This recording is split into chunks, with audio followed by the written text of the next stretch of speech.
Evening போல் coffee எல்லாமே போட்டு குடிச்சு முடிச்சாச்சு. இருந்தாலும் ஏதாவது சாப்பிடணும்னு டெம்ப்டாகவே இருந்துட்டு இருந்துச்சு. இப்போலாம் ஈவினிங் ஆனாலே ஏதாவது ஸ்நாக்ஸ் செஞ்சு சாப்பிட்றதுனாலையோ என்னமோ ஈவினிங் ஆனாலே பசிக்க ஆரம்பிச்சிருது.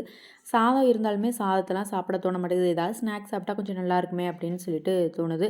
அதனால் வீட்டில் வந்துட்டு ஒரு 2 வாழைப்பழம் வந்துட்டு இருந்தது. அதனால் பேன் கேக் மாதிரி செஞ்சிடலாம் அப்படின்னு சொல்லிட்டு ரெடி பண்ணிகிட்ருக்கேன். ஒன்றும் இல்லை, பேன் கேக்குக்கு வந்துட்டு உங்களுக்கு எவ்வளோ நீங்கள் வாழைப்பழம் எடுத்துக்கிறீங்களோ எடுத்துக்கோங்க. நான் வந்து நேற்று 2 வாழைப்பழம், 5 டேபிள் ஸ்பூன் கோதுமை மாவு, அது கூடயே கொஞ்சோண்டு உப்பு, அது கூடயே ஒரே ஒரு முட்டை, பால், கூடயே 2 ஏலக்காய், இது எல்லாத்தையும் சேர்த்து ஃபைன் பேஸ்ட்டாக அரைச்சிக்கோங்க. கன்சிஸ்டன்சி இந்த மாதிரி இருக்கணும். வேணும்னா தண்ணி ஊற்றிக்கோங்க, இல்லை பாலே தேவைனாலும் பாலவே சேர்த்து கூட அரைச்சிக்கலாம். லாஸ்ட்டில் வந்துட்டு நெய் ஊற்றிட்டு அப்படியே இதை வந்துட்டு போட்டு போட்டு எடுத்தீங்க அப்படின்னா சூப்பராக பேன் கேக் வந்துட்டு ரெடி ஆயிரும்.